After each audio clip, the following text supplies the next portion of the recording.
یہ دہلی اعتکاف ہے، اور محسنین اللہ کے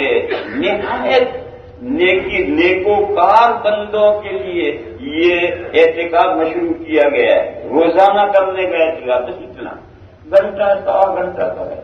فجر کی اذان ہونے پر تو فوراً آ گیا۔ یہ نہیں کہ جماعت میں 5 منٹ ہے تب ہے، نہیں، جتنا جلدی آ سکتے ہو آ جاؤ، اور آ کر مسجد میں رہو، فجر کی نماز پڑھو، فجر کے بعد وہیں رہو، عشاء پڑھ کے گھر جاؤ۔ یہ روز کا اعتکاف ہے، ڈیلی اعتکاف۔ اور حدیثوں میں اس کے بڑے فضائل آئے ہیں کہ جو فجر میں آئے اور وہاں تک رہے اور پھر جائے تو اس کا یہ ثواب ہے، یہ ثواب۔ بہرحال یہ دہلی اعتکاف بہت کم لوگ اسے جانتے ہیں اور بہت کم لوگ کرتے ہیں، اس لیے حالانکہ جو روز کا اعتکاف ہے بڑا قیمتی، تھوڑا سا گھنٹہ 1.5 گھنٹہ میں نمٹنے والا۔ دوسرا اعتکاف ہے منتلی، وہ ہے پورے ماہ رمضان کا اعتکاف۔ نبی پاک صلی اللہ تعالی علیہ وسلم نے کبھی پورے ماہ مبارک کا بھی اعتکاف کیا ہے، مگر اب لوگ اس اعتکاف کو اتنا بھول گئے ہیں کہ کسی مسجد میں آپ کو مہینے بھر کا کوئی معتکف ملے گا ہی۔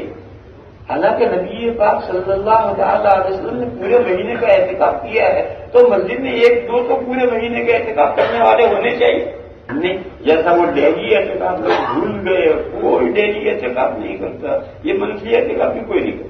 حالانکہ یہ حضور کی سنت ہے، حضور نے پورے ماہ رمضان کا اعتکاف۔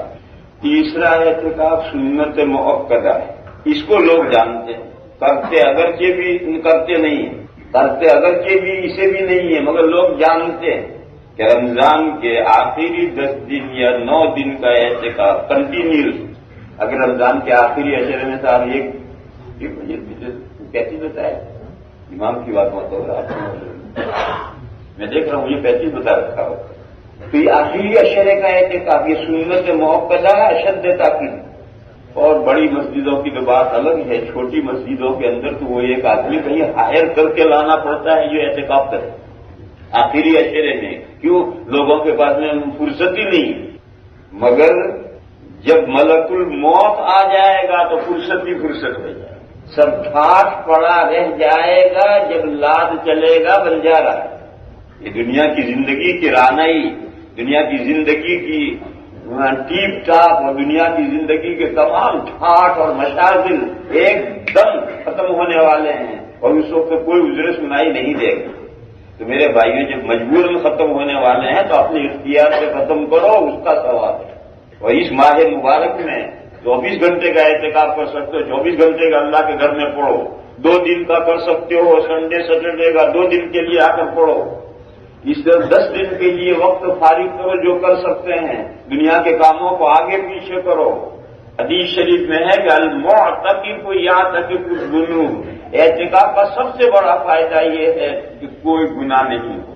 مگر موبائل لے کر سیل لے کر نہ آیا ہو تو کوئی گناہ نہیں ہو، اور اگر سیل فون لے کر آیا ہے تو بیٹھا بیٹھا سیل سے ہی گناہ کرتا رہے، سیل سے بھی گناہ ہوتے ہیں، اس لیے اعتکاف میں سیل لے کر مت آؤ، کوئی ایمرجنسی ہو تو کسی ذریعے سے اپنی ضرورت پوری کرو، ورنہ دنیا سے تعلق کاٹ کر کے۔ مگر اس ملک میں ایک مسئلہ اور بھی ہے، گھر میں بیوی اکیلی ہے تو گھر اعتکاف میں مت آؤ، گھر رہو بیوی کے پاس، وہ پاگل ہوگی۔ بڑے بڑے گھر ہیں اور بڑے بڑے گھروں میں ایک آدمی تنہا رہے، رات میں ڈرے گا پاگل ہو جائے، اس لیے جس کے یہاں گھر میں بیوی اکیلی ہے وہ اعتکاف میں نہ آئے، وہ گھر میں بیٹھے۔ لیکن جس کے گھر میں 1 سے زیادہ افراد ہیں، پیچھے والے کوئی ڈریں گے نہیں، گھبرائیں گے نہیں، ان کی ضرورتیں پوری ہوتی رہیں گی، تو ساری دنیا سے تعلق کاٹ کر کے مسجد میں آ کر پڑھو۔ اس آخری عشرے کا اعتکاف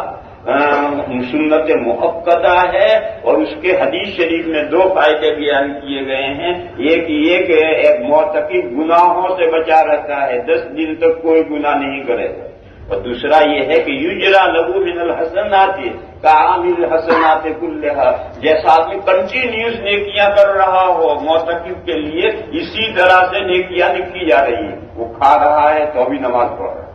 وہ سویا ہے تو بھی نماز پڑھ رہا ہے، وہ خالی بیٹھا ہے تو بھی عبادت کر رہا ہے، کیونکہ وہ عبادت کے لیے گھر میں مسجد میں آ کر بیٹھا ہوا ہے۔ پر یہ اس کا نہیں، بلکہ ہر وہ شخص جو نماز کے انتظار میں مسجد میں بیٹھا ہو اس کے لیے یہ نیکیاں لکھی جاتی ہیں۔ تو